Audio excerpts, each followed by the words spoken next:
I just want to let you know that this video is part of our Career Accelerator course on cybertrainingpro.com. So if you enjoy the content and you want to see the full course, head on over to cybertrainingpro.com or check out the link that's in the description. All right, let's do this.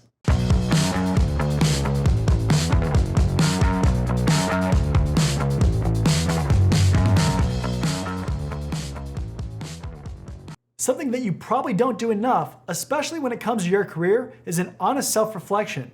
In the context of your career, you should always ask yourself, would you hire yourself if you were the hiring manager for a cybersecurity job? In this video, we'll discuss how you can perform this self-reflection, which will help shape you into a much more competitive candidate with a higher career potential in the long run. First, we're going to talk about the challenges that people face when it comes to getting jobs in cybersecurity, and it's probably not what you think. Then we'll walk through a story about one of my students and the experience that they faced. Following this, we'll dive more into what's important and how you can evaluate yourself. Then we'll go ahead and wrap things up by discussing what you would do. Okay, let's talk about the challenges that people face when it comes to getting jobs in cybersecurity. One of the challenges that we all face in our careers is getting hired into new jobs.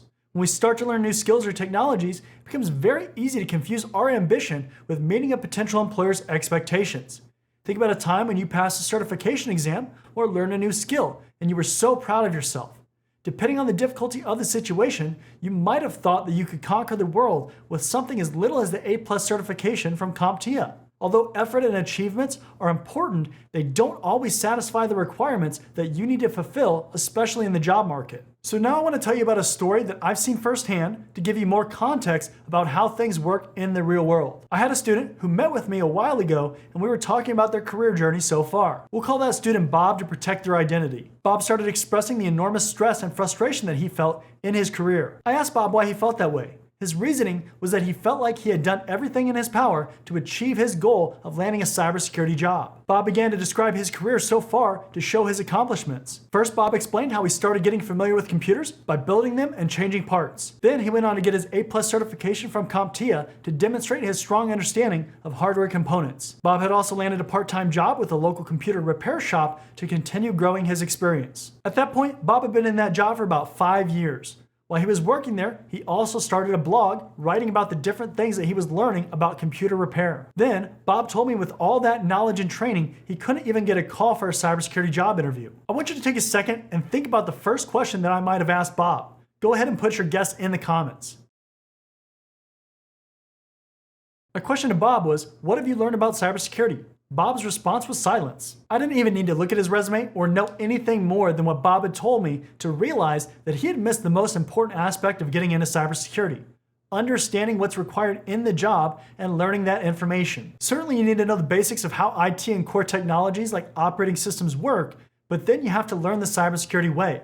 If you don't already know, there's a huge difference in how cybersecurity professionals think about and approach problems when compared to IT professionals. One of the big differences is what we consider. In cybersecurity, we think about the CIA triad, so confidentiality, integrity, and availability, and how that impacts everything in an organization. IT professionals, on the other hand, always consider availability first because the business judges them on that metric. Sometimes they might consider other items or areas like confidentiality or integrity, but it's not guaranteed, especially if there isn't a strong security culture. Bob also hadn't considered the hiring manager's perspective and their expectations for what's most important in that role. He made a critical mistake in assuming that his passion would shine through over everything else, regardless of actually being underqualified for the jobs that he was applying to. I hope you're enjoying the content so far. Let's take a second to talk about Cyber Training Pro. Are you tired of overpaying for cybersecurity training? Are you interested in training from industry professionals? Are you looking for cybersecurity career services? If you answered yes to any of those questions, then cybertrainingpro.com is the perfect platform for you. At Cyber Training Pro, we're a one-stop shop for all your cybersecurity needs. We can train you for industry certifications or just improve your overall knowledge and skills in a certain area. Unlike other platforms, we don't stop there. We can also coach you throughout your career, practice your interview skills, or create a high-performing resume with our career services. CybertrainingPro.com isn't just another training platform. Students get exclusive access to our private community where we go beyond training courses to provide additional content, tips and tricks, and engagement with both other students and staff. Look, by the year 2025, there could be as many as 3.5 million job openings in cybersecurity. With so much opportunity, Why not maximize your career potential with a platform that cares about your success? Come join us at cybertrainingpro.com and start building your future today. So what's actually important when it comes to cybersecurity jobs? I'm going to give you some homework to do after this training. First of all, I want you to find a job posting similar to what you would apply to and just read it. What stands out in that job posting? Is there an area that's emphasized a lot? A particular skill set or a technology? Then once you've identified what you would classify as important, write it down. Okay, now we need to do a comparison based on what you found compared to you. Now I want you to take the things that you've written down and open up your resume. Next, I want you to read through your resume, and I'd like you to highlight the things that align or match with what you found as green, and highlight the things that don't match or align as red. How much red do you have after this exercise? It's not uncommon to have some red areas in your resume, but ideally, these should be older experiences. Additionally, there should be a shift somewhere in your resume where you start phrasing things in the context of cybersecurity instead of IT or an unrelated area. Once you've made the comparison, you need to put yourself in the hiring manager's shoes. Ask yourself, would you hire you? Don't respond with, well, I would make a training budget, or I would bring somebody along, because that's an easy cop-out. Assume you don't have the training budget to do anything substantial and want a relatively self-sufficient team, because that's real life. You could try using somebody you know to ask the question and get their insights if you feel you can't be unbiased.